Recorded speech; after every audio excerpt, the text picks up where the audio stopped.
Hi friends, నా videos కనుక నచ్చినట్లయితే తప్పకుండా లైక్ చేయండి, షేర్ చేయండి, ఇంకా సబ్స్క్రైబ్ చేసుకోండి. పంచాయతీలో శౌర్య క్షమాపణ అడగడంతో ఇక ఆద్య శ్రీనుని చేయి పట్టుకుని లాక్కువస్తూ ఇలా మాట్లాడుతూ ఉంటుంది. శ్రీను, ఇక మీదట మన ఇద్దరి మధ్య ఎటువంటి ప్రాబ్లమ్స్ ఉండదు, మన ప్రాబ్లం సాల్వ్ అయిపోబోతుంది. అంటే ఏం చెప్తున్నావు ఆద్య నువ్వు అంటే, అవును శ్రీను, ఇక మీదట మన ఇద్దరం ఉత్తుత్తుగా పెళ్లి చేసుకున్నామని ఇలా నాటకం ఆడాల్సిన అవసరమే లేదు మనకి.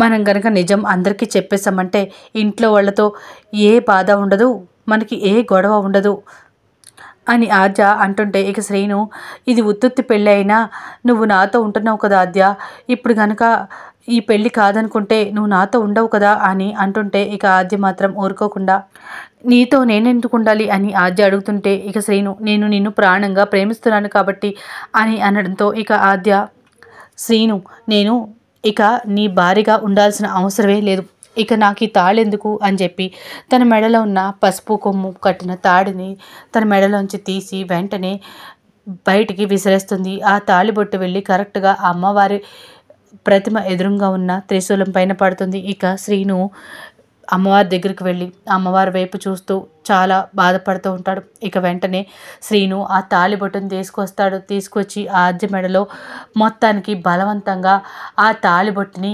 కట్టేస్తూ ఉంటాడు. శ్రీను, వదులు వదులు అని చెప్పి ఆద్య ఎంత ఇబ్బంది పడుతున్నా సరే శ్రీను మాత్రం వదలకుండా ఆద్య మెడలో మొత్తానికి ఈసారి నిజంగానే 3 ముళ్ళు వేసేస్తాడు. అలా శ్రీను ఆద్యల పెళ్ళి అమ్మవారి సమక్షంలో జరిగిపోతుంది.